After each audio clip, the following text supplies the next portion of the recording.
when I read tarot cards or when I get into any sort of magical practice, I really feel the interconnectedness with the external energies that I'm drawing.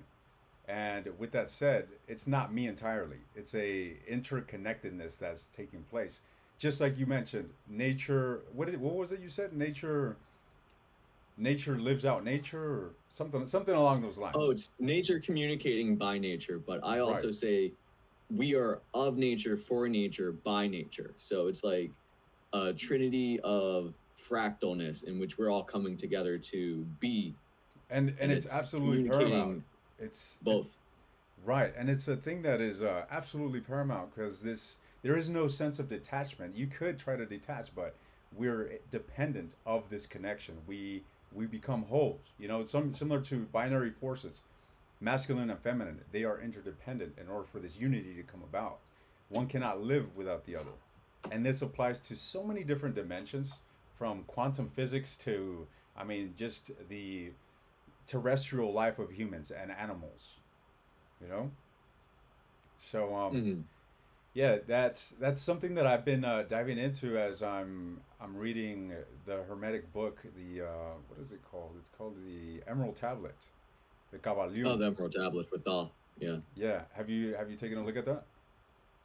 I was like, okay, so like I have a strange relationship in terms of just like books in general. I love visions, I love visuals, and like I do collect amazing books. And I actually work with people who like were very like dedicated to like the Thoth as like the Egyptian god. So I did like a lot of artwork back then, but I never did enough to like jump into it. But every single time I'd like check out any of these sources, they're all saying the same thing, just in a different way, in a different fashion. And what I try to do is I try to unify that. So like for me, I created a tarot deck because I love symbols.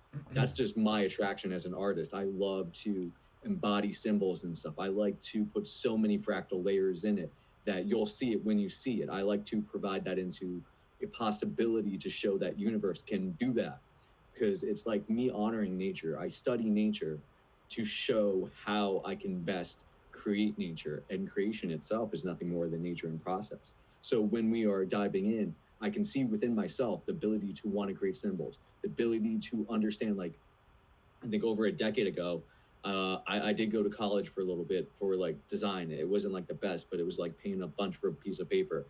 I think experience is worth more than anything else, and we don't have to pay for it. But like while I was there, I was doing this process of creating this app for the science of astrology, and they looked at me like, "Oh, astrology isn't science."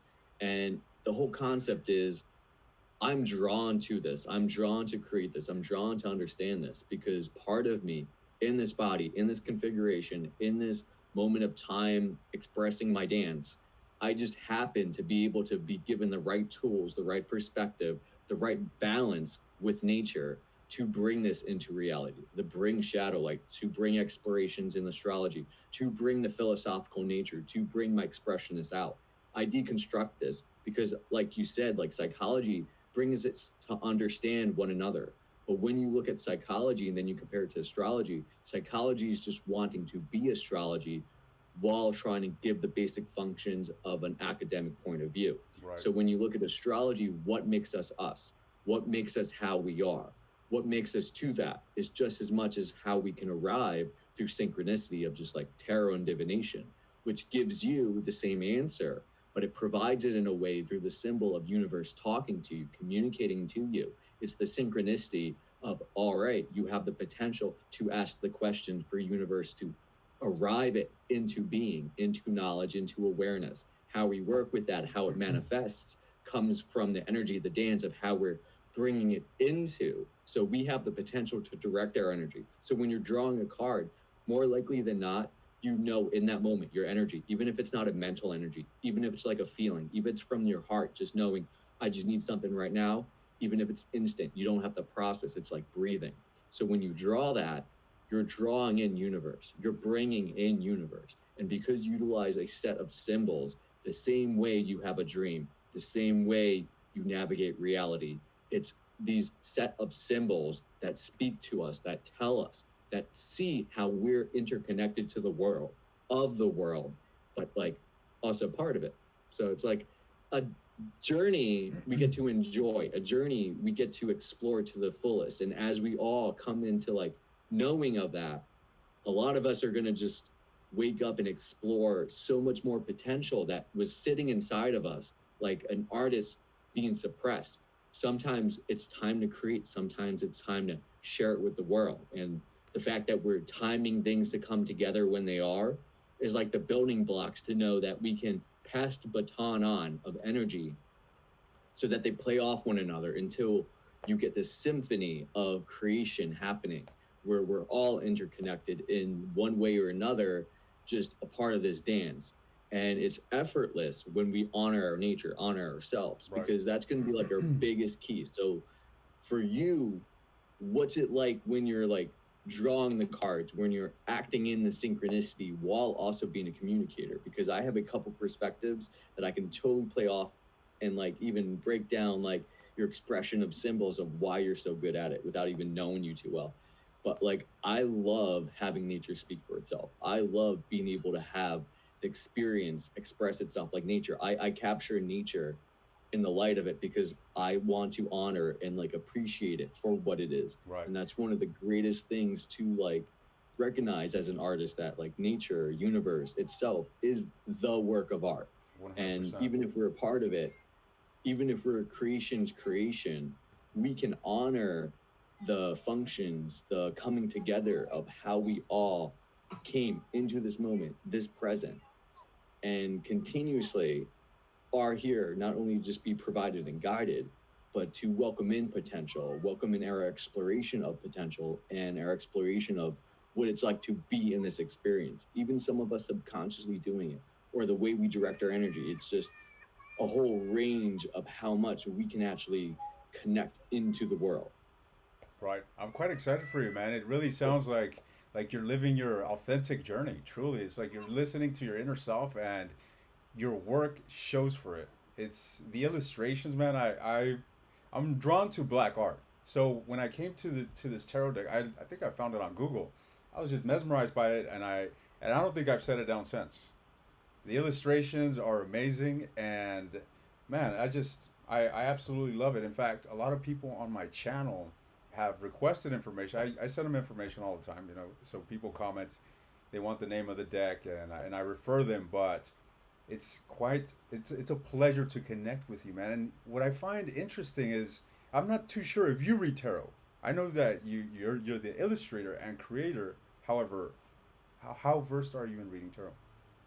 Oh, dude, it's like secondhand nature to me. It's Okay. it's like drawing. So for me, I I love let drawing me where tell I you why I just sketch asked. it and give it away.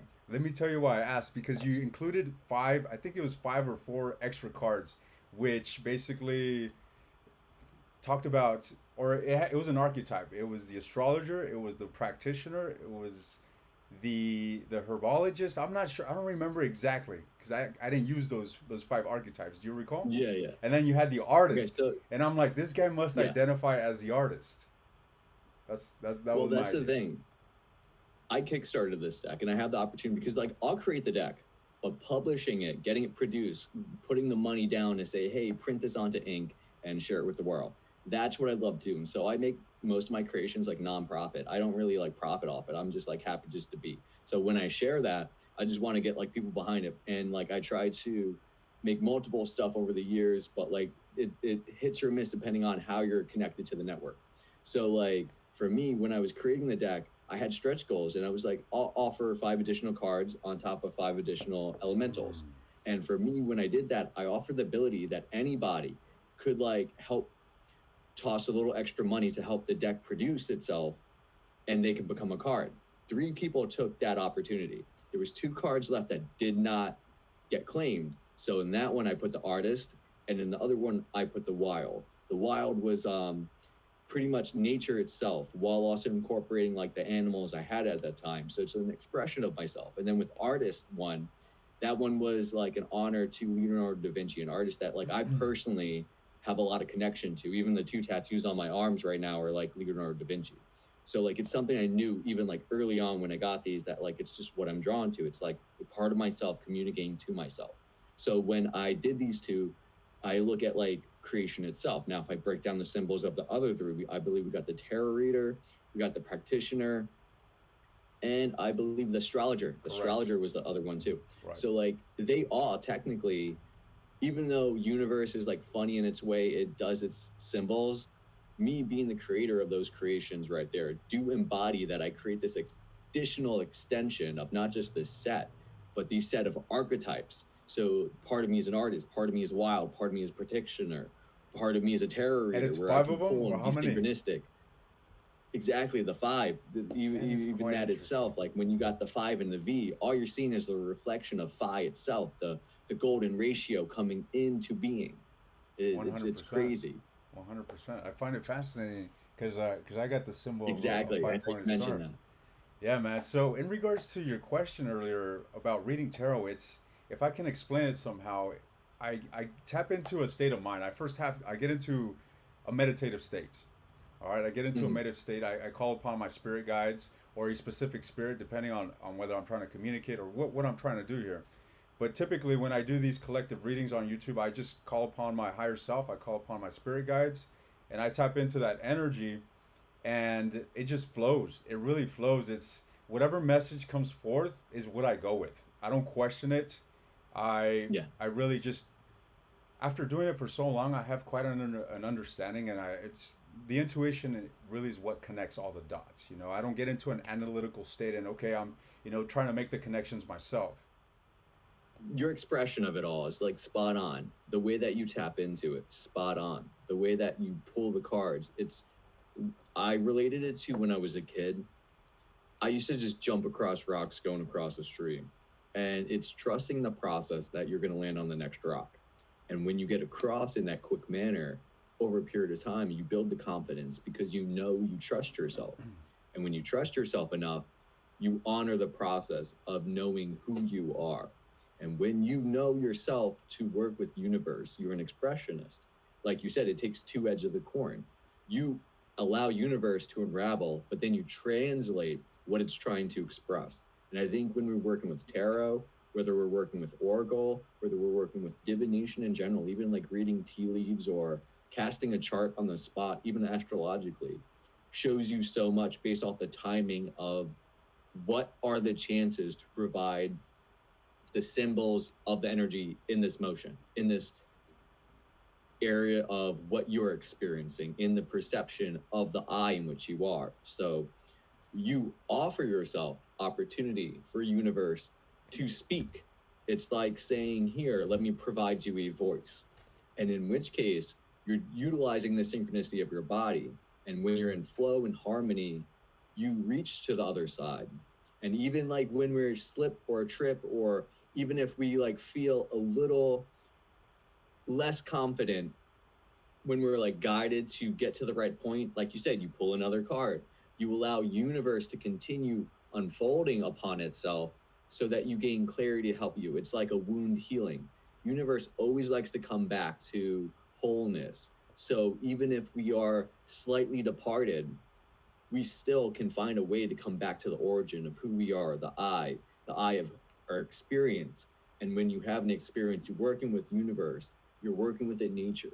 You can't you can pull random number generators to offer something. You can offer synchronicity even through a system of like, let's say you look at the timing of a clock, even if you look at it on the digital sense versus the analog sundial timing of it all, we still have this woven tapestry of universe using all these mediums to come together, and the symbols that whether we're attracted to or subconsciously bring through us, or even universe expressing it from the outside in, inside out, it's still finding a way to be communicative. It's like us as a body communicating with a cell, and the cell is on board to bring itself to the body to assist it. So even if we like stub a toe, we, through the power of our mind, like you said, have the capacity to upsample that experience of, like, let's say communicating with that cell, for the cell to harmonize.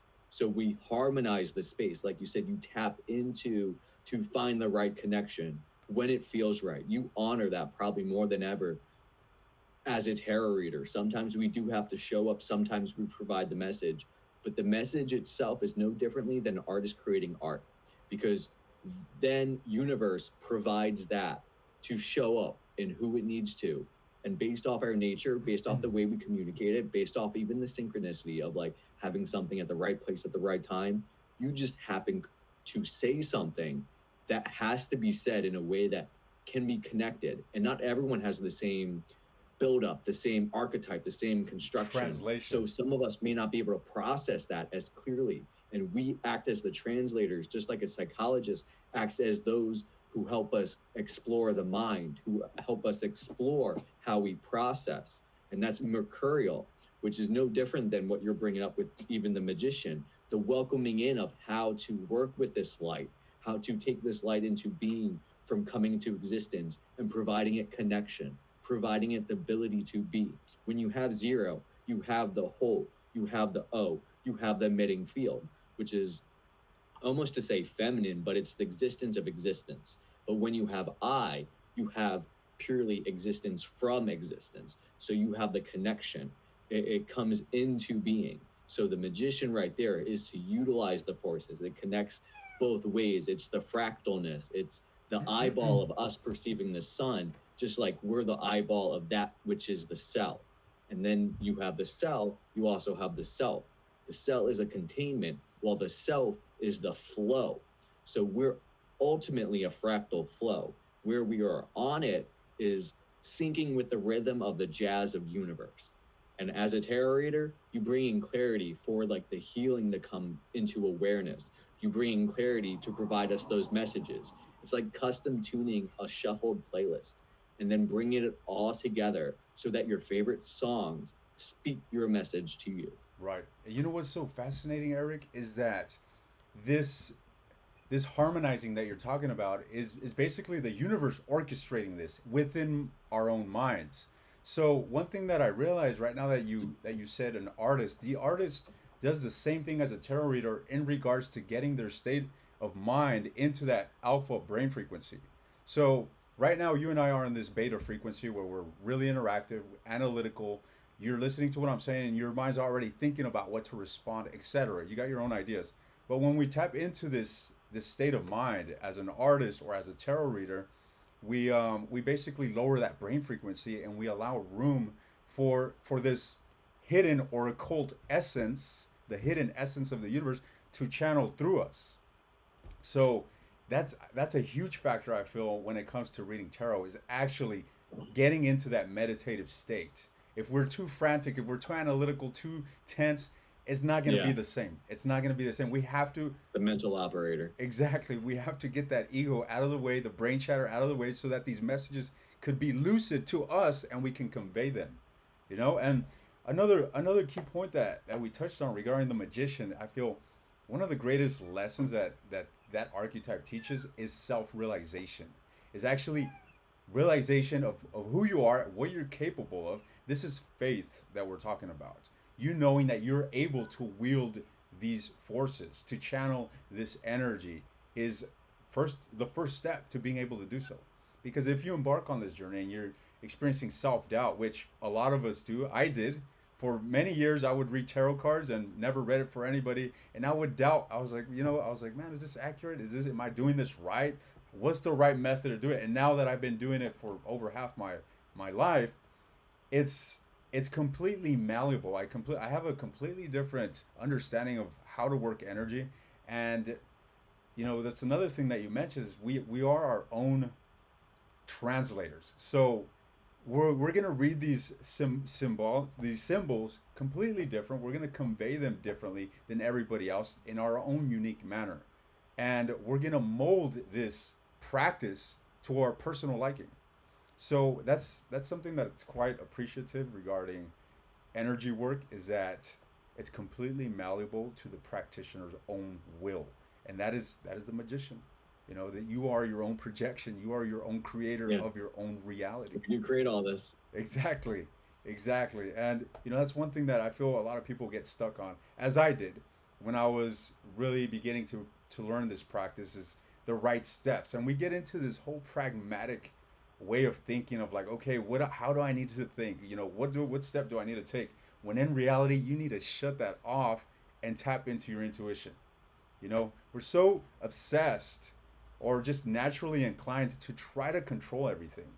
And when it comes to spiritual work, it's about complete relinquishment of control and just becoming that channel to allow the energy to flow, if you will. That's my perspective. I totally agree with you. I like to observe myself so many times because, like, I deconstruct dreams. And as a lucid dreamer, I break down the symbols so easily. So when I bring that into here, I break down the symbols even more. So, in my perspective, I operate as an operator. But as I mentioned to you, the story about hopping rocks, sometimes you can slip. But the thing is, some of those journeys don't require calculations, they just require the will. And when you have just the will, you can bring so much into being. But at the same time, too, like you're saying, that intuition to breathe, we can't become aware of the breathing. It just has to process. And when we try to control that breathing, we can improve the way we express it. We can improve the way we can become center and work with energy. But sometimes it's that listening that brings us in to bring the world through us as us. Mm-hmm. And that's the receptivity. That's like you touch on, very important. It's the way of being able to recognize the uniqueness in which we communicate, because that's how universe is communicating through us. 100%.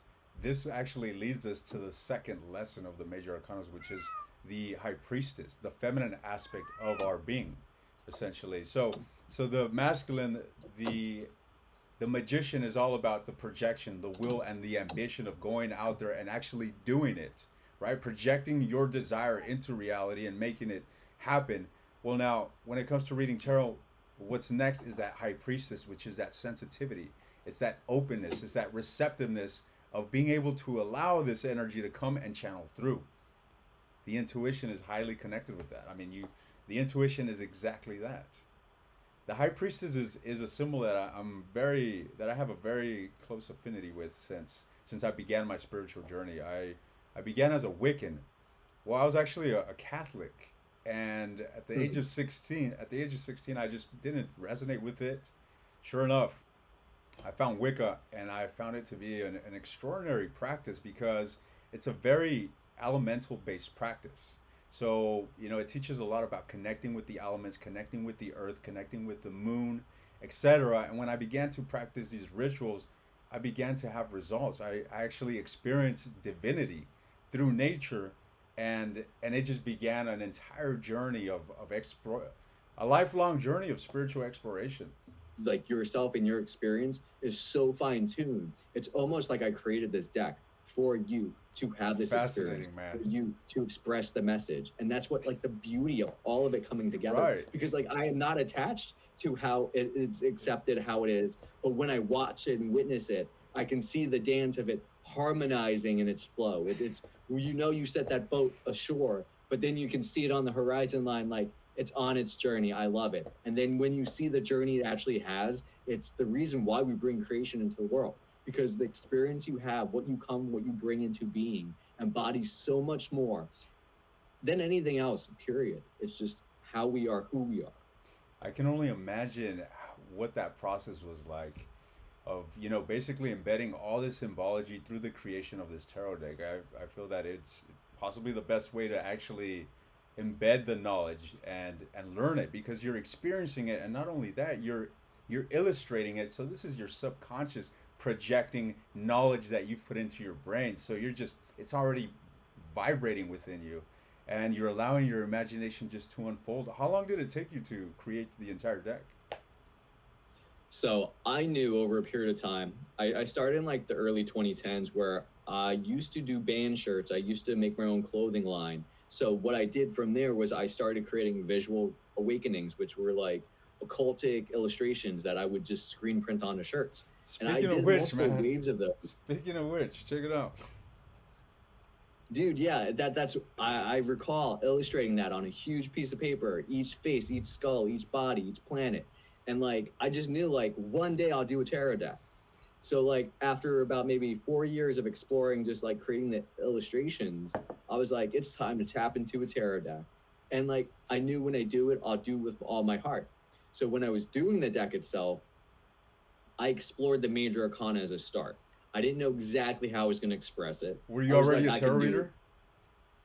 I was experiencing astrology and tarot through various readings, but I'm like, I'll put it this way.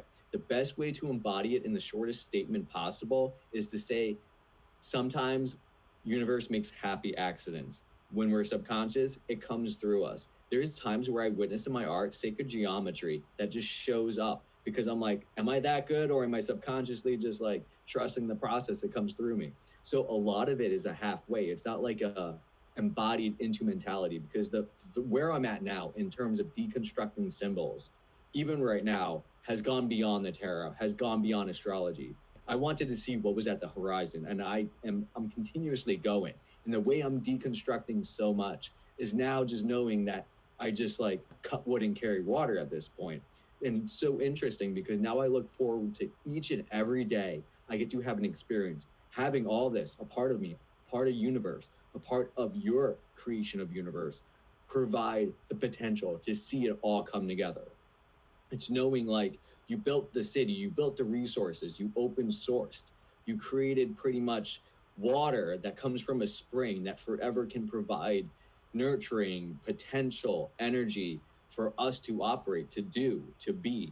So a part of me is just, I know that creating these tools helps me. So 2 years was spent on major arcana, just figuring out Just major what arcanas type alone. of expression. Wow. Yeah, and like I made like tapestry size detailed cards of art. Now these were like, some were black and white, some were in color, some were trippy, but they ultimately took the same compositions that arrived in Shadowlight Tarot. They were just more refined once I decided to feel like this style is what I feel like I'm ready to commit to. Mm-hmm. Explore 70 plus cards, interconnect it, and do something that like I'm even beyond the capacity to understand. And most of the cards coming together come from me understanding symbols over a period of time. Also exploring, I know I have this negative space here. So I fill it in with what feels right. That's like intuition of the feminine come into Absolutely. being. You're feeling your way out without looking. That's taking it in. That's taking a sense to know it's there, even if we don't see it, but it's there. So You know what, trusting that, trusting where you are is also where you're meant to be, is the Eric? ability to trust fall, get that pencil down, get that art Absolutely. out. Because even the message you carry of the tarot, to get it out, carries more than anything else you will ever need to know. You are the process. But as that art continues on, you know it's in good hands. 100%. So, look, you touched on an excellent point right now regarding tapping into the feminine essence and feeling our way through because we can't see, right? And if we look at the world today, we definitely live in a masculine energy dominated world. We're Yeah, sent out into the electricity. world to pursue our ambitions, to make something of our life, and women as well. They're in this energy, right? We live in a hungry world, in a competitive world, etc. The masculine energy dominates. Now, when it comes to spirituality, the feminine energy is absolutely paramount. The masculine energy is not going to get you there, other than just taking you to the door. Together, all the symbols in the tarot speak to you. It's where you're getting your education from. You can learn it from nature, going outside and receiving it. You can get it through your experience. You can get it through the tarot. You can get it Studying. anywhere. And even all the cultures, they speak this language. Whether we are able to listen, be receptive to actually understanding and not get in our own way, can we actually see what's there? And if you trust that process, even if you, it's not fake it till you make it, it's touching the water that will forever be a part of the memory that you're building. 100%.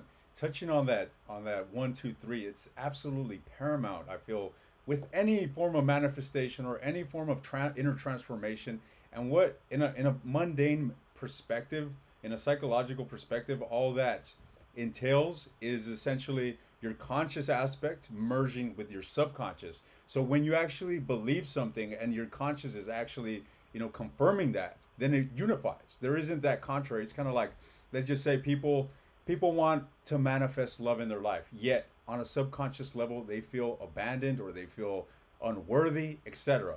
Their conscious aspect is saying, you know what, I want love, but deep down, unconsciously, they feel unworthy of it.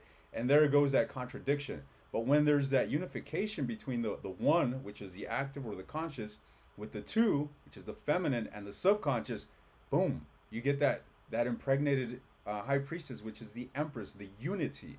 You get to that three. So it's actually quite simple to understand, and I feel that we Hmm. are able to reach or Oh yeah. unify these aspects of us through different methods. Meditation is one, visualization, ritual encompasses all those things. That's why I feel ritual is so powerful because you're actually using visualization, you're activating your senses, you may be listening to music to, deepen your trance state, and you're basically just overloading your senses with tools that are going to facilitate you in going deeper and deeper and deeper into your subconscious, ultimately helping you reprogram yourself, I feel. But But get this too. tell me. You can do the same thing just walking in nature. We harmonize to that organic It's rhythm, it's probably whether even we know it or easier. not. It's probably even easier with nature. Absolutely, nature is everything. It's a teacher. It's a healer. It's an illuminator. 100%. I agree. And it's quite sad that a lot of people don't get out and they just kind of neglect Hmm. the potency of nature. So when we're able to, like, for example, just go out in nature, we reharmonize into who we are. We're not only brought into a greater being, but we're gifted by all the nature around us, also communicating with us, also passing on its wisdom, also giving us the harmony of the song that you can call nature, that you can call harmony in tune, not disrupted. Like you said, we live too much in a masculine world. You can see the homes that most people live in are square, they're rigid, they use masculinity. You can use our way that we utilize systems and grids, the electricity that we pass all around, even though it has a magnetic force, is a highly masculine first device. It's meant to bring one thing to another. It's the way that you can see the symbols show up in our reality is showing the fractal of where we are as a whole. Because a lot of us individually have the capacity to tap into synchronicity, whether we want to or not. Even sometimes it's just having the ability to look and just breathe. And other times we get so caught up, and many of us get so caught up not only in the operator, but the games operating around us because we want to show up, we want to feel full. We look for something to fill a void when in reality, we are the ones that left that void there because we are the ones who are supposed to be in it. We're the ones who are supposed to take that void of this 100%. body, this being, and bring it to the world to create. We have our unique crystals. Like you said, everyone's wounded somewhere. And I see this in astrology. You will always see someone always has a Chiron. And Chiron, even if you break the words down, it's just chi and iron. It's the way that chi comes into being, how it forms, how our energy centers form. That's where you see more of a solidity, more of a challenge. And many of us, It's when they look at frictional. Chiron, even in astrology, it's the wounded healer. You have to become wounded to know what it's like to go through that, to heal yourself so that you can heal others so that That's they don't even fascinating. end up in that wound. The big thing I'm into, I call it the art of symbolism because it's like looking at symbolism, but it's like deconstructing what universe is trying to say to you. I used to deconstruct all my dreams. I've been doing that for like over a decade, recording my dreams and understanding them. But now coming into reality with that, all that practice, I'm deconstructing the reality. So like my whole idea of like creating something came from the idea that it's waking reality. It's bringing it into lucidity. It allows synchronicity to operate into coming into itself. Because when we come into more of ourselves, we're having universe come more into itself, more potential, more exploration, more experience wants to be. And that's part of why we're here. It's always going to want to be. It's just based off what we have availability, which is why you'll have your angels, which is why you'll have your spirits, which is why you have your people who support you, even if you don't see it. The synchronicity of the right people showing up, the synchronicity of the way that Absolutely. what you've been through has brought you here, and you're still going, but it brought you here because it's continuing to have that dance. It's knowing that the music is going and the partners we dance with, the way that we communicate, the way that we even connect, all comes into just being able to coordinate with one another. But it's a choreography that doesn't require planning. 100%.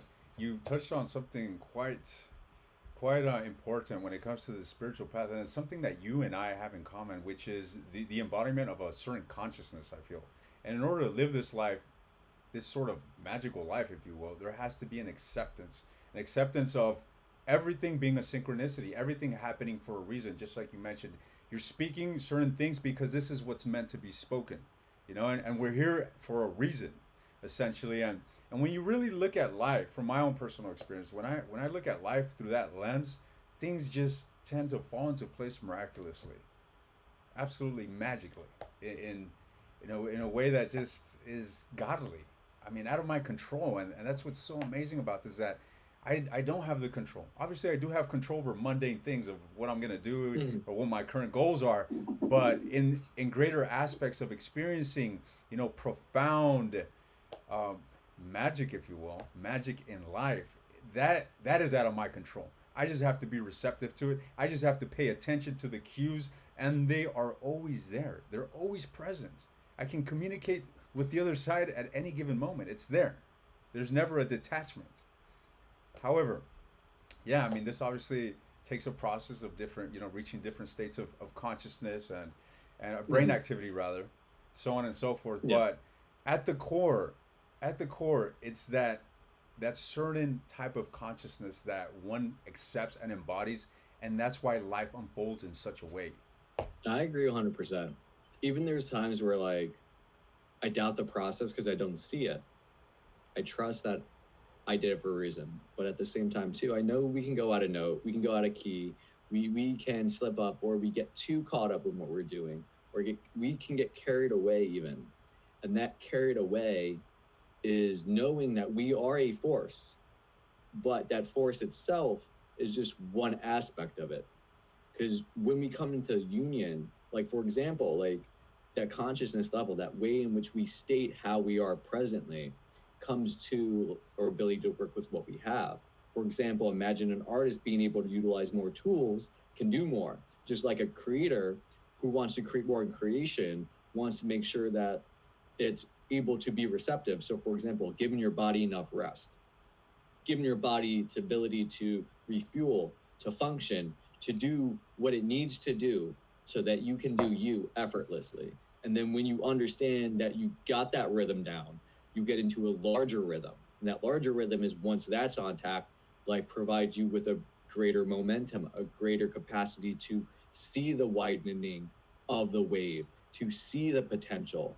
And the more synchronistic you are, the more you know you're coming into yourself.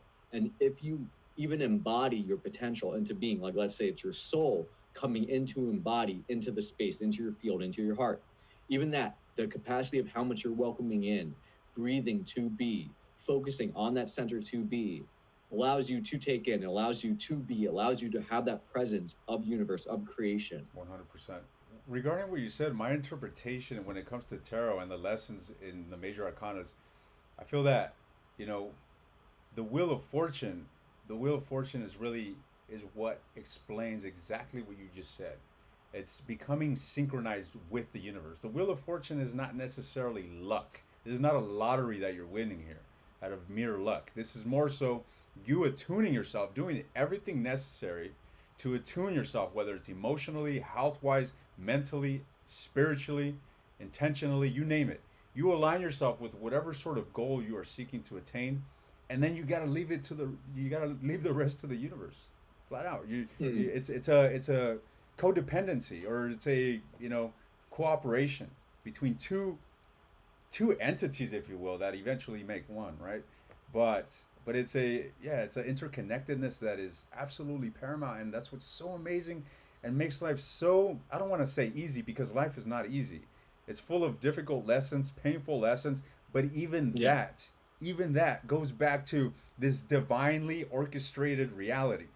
The pain is all part of it. The struggle, the doubts, the Mm. lack of faith, all those things are part of your realization.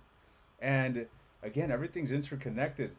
And you have to attune to the universe, really, if you're wanting to unravel yourself in such a profound way. Because your mind alone, your own carnal self, isn't enough. You have to be Yeah. able to Yeah. experience it all and allow the divinity of the universe to come into your life. I feel, and this again goes into you becoming synchronized with the universe, by you attuning yourself to it. You do your part, and the universe responds. regarding Nicholas Tesla, he said something that that you kind of touched on, which is everything is energy. And I think one of his quotes is, "If you want to know the secrets of the universe, think in energy, frequency, and something else." I don't remember the quote exactly. Vibration. Vibration. There you go. So breaking that down, because you said it's all energy essentially, and that's absolutely true. Now, when it comes to tapping into and working that energy, we simply have to use the tools that we have, which is the imagination, visualization, because visualization activates the mind and it induces feelings. It produces energy, certain frequencies of energy within our body. So we use the tools to arouse this energy and create it in order to project it. I feel, and again, I one thing that I've been exploring a lot this whole past year is delving into rituals, and rituals are just so something I find so fascinating because they facilitate us to just go so deep within the mind to a level that is just otherworldly. Truly, you close yourself off from the world. Right, everything's dark. All you have is your candles and whatever sort of elemental tools that you're using to help you, and then from there it's just pure mentalism. And what's happening is you're using these external tools. It's not like the candle or the incense or the plants have the power. Yes, they do hold an energetic frequency. However, you're using those tools to help you Hmm. entrance yourself and go deeper and deeper and deeper to have that effect into your reality, whether it's reprogramming your mind or whether you're doing some sort of spell casting and wanting to manifest something, you name it. The key I feel is found deep within your mind, not in the analytical mind. You can understand it and you can make it comprehensible to others through this part of the mind, through the active part of the mind. But the power when it comes to spirituality and working energy is in the subconscious, I feel. Then again, everything's interconnected. You need both. One cannot work without the other. Yeah, yeah. It's dance. It's a dance. The fact that you like ride a motorcycle, you like the idea of having a vehicle that can go places other vehicles cannot. You like the idea of being able to explore places other people have not. You like the idea of being able to explore potentials, like the whole idea of, even if you take a look at Lilith, being able to go into the feminine of the underworld, even shadow light as the name itself. You go into the shadow to find the light. You go to find that light because it's there too. You go because that light itself has more to it. And it's like that unique treasure that you come across. And the thing is, that light comes from everywhere. So even if we're not acknowledging the shadow still has light to offer us, if That's that makes any amazing, dude. sense. That makes absolute sense. And it's we go back to divination. These are just simply tools. But an individual can read tarot cards as they can read the clouds or feel the wind. Exactly. There's just energy is absolutely malleable. There is no limit to your own will. You can do this. You can decipher numbers. You can decipher shapes, whatsoever you want. Divinity is everywhere. Hmm. And that's going back to your question, do I read tarot cards? I do, but I also read universe and nature. I Absolutely, guess that the world is my tarot card, you can say. And absolutely. it's just what I work with is how I bring it out. I just know, like, that's why we're healers. That's why we can bring light into being, because we bring universe ability to come together. That's what healing, true healing is. Because when we're like taking the word healing, like my friend Tori, who I've been doing my podcast with, she's like being there with me as I'm deconstructing a lot of symbolism. And like I get into it, like deconstructing, and it's like the L, like it's the parameter and the parameter and the parameter. And I'm like, it is a masculine deconstruction, but we're taking it to a level that we have not yet explored, that creates new tools for new people to be able to create better connections. It's like understanding, all right, this didn't work, but this speaks and harmonizes more. So let's take what we already have to work with and let's turn it into that, which aids everyone involved. So when you open source something, you're open sourcing it, you're bringing the light in, you're allowing it to show up where it needs to. And for me, every single time I create something, I create it from scratch. I open source it. I just tell myself, explore it, see what's on the other side, see where that light goes, because I don't have that attachment. I just let it go because I trust the process. I know it's supposed to end up where it's meant to. And I don't keep up with it. I just am. And even if you can't always see it all, it shows itself to us. So it's a journey of journeys, giving us the ability to not only reconnect, but connect in the way that we can only based off that time. And even the wounds we carry, the shapes we become, the way we hold or the way we move our water and cut wood, we all have something to contribute. And like your gift, the way that you bring into the world, the way that you connect, the lessons that you even bring to me are worth more than anything else that I can ever put a price tag on.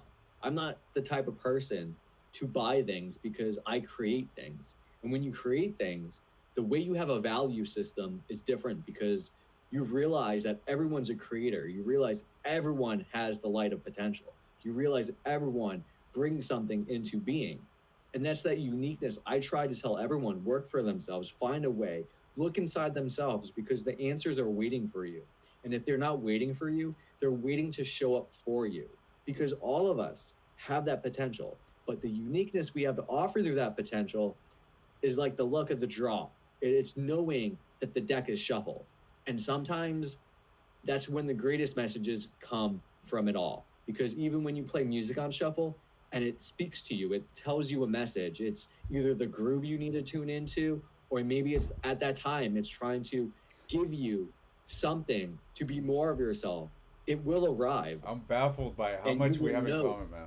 Something that I actually wrote down in my notes that I want to talk or yeah discuss with you and deconstruct with. I want to touch on lucid dreaming. I want to touch on the Kabbalistic teachings as well as their how it's interwoven with the major arcanas and the 22 pathways. Also, the fool's journey is something that I feel we can share knowledge on that I think would be quite spectacular. So Dude, it, dude, crazy. let's plan to do this. Let's plan to continue this soon.